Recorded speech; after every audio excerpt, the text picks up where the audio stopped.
బైబిల్ను సులభంగా ఎలా చదవాలి? బైబిల్ అనేది దేవుని వాక్యంగా పరిగణించబడే పవిత్ర గ్రంథం. దీనిలో మన జీవితం, నైతికత, భవిష్యత్తు, విమోచన మరియు ప్రేమ గురించిన గొప్ప సందేశాలుంటాయి. అయితే చాలామందికి ఈ గ్రంథాన్ని ఎలా చదవాలో, ఎక్కడ నుండి ప్రారంభించాలో తెలియక కొంత అపోహ, భయం కలుగుతుంది. ఈ నేపథ్యంలో బైబిల్ను సులభంగా ఎలా చదవాలో ఈ వీడియోలో వివరించబడుతుంది. ఈ వీడియో మీకు నచ్చినట్లయితే ఈ ఛానల్ని లైక్ చేసి సబ్స్క్రైబ్ చేసుకోండి. ఆమెన్. బైబిల్ చదవడం ఓ ఆధ్యాత్మిక యాత్ర. ఈ ప్రయాణాన్ని మొదలుపెట్టే ముందు మనసులో తపన ఉండాలి.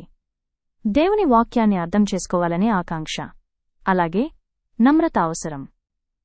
మనం అన్నిటినీ తెలుసుకున్నామని కాదు, నేర్చుకోవాలనే దృక్పథంతో చదవాలి.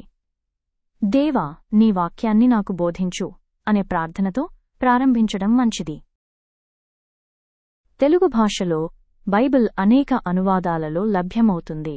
ఉదాహరణకు సమకాలీన తెలుగు బైబిల్, నవీన వాక్యము, బైబిల్ సొసైటీ తెలుగు. మొదటిసారి చదివేవారు సులభమైన భాషలో ఉండే అనువాదాన్ని ఎంపిక చేసుకోవచ్చు. ఇది అర్థం చేసుకోవడాన్ని తేలిక చేస్తుంది.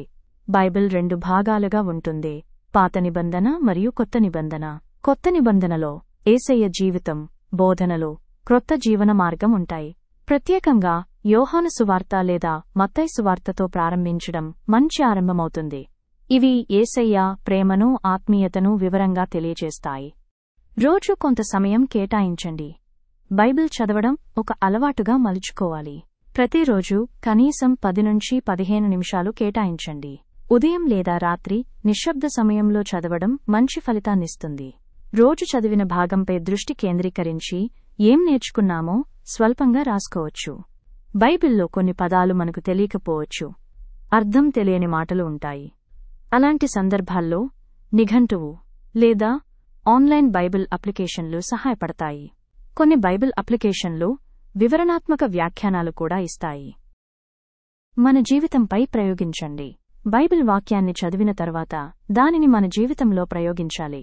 ప్రేమించు, క్షమించు, నిజాయితీగా ఉండు, ఆత్మ నియంత్రణ కలిగి ఉండు అనే బోధలను అనుసరిస్తే మన జీవితం మారుతుంది. చదివిన వాక్యాన్ని జీవితంలో అన్వయించడమే నిజమైన విజయం.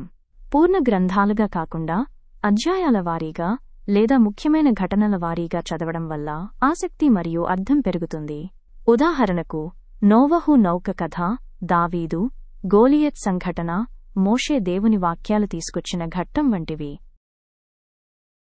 కష్టపడకుండా వినండి.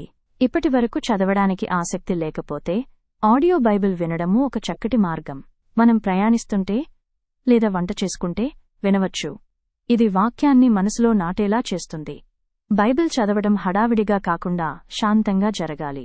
ఒక్కో వాక్యం మీద మనస్సు నిలిపి ఆలోచిస్తూ చదవాలి. దేవుని మనస్సును అర్థం చేసుకోవడమే లక్ష్యం. బైబిల్ అనేది సాధారణ పుస్తకం కాదు, అది మనకు మార్గదర్శనం చేసే ఆధ్యాత్మిక ధనము. దానిని భయపడకుండా ఆసక్తిగా ప్రార్థనతో చదివితే ప్రతి ఒక్కరికీ అది మార్గాన్ని చూపగలదు. ప్రతిరోజూ కొంత సమయం కేటాయించి చదవడం వల్ల మనం దేవునికి మరింత దగ్గరయ్యే అవకాశముంది.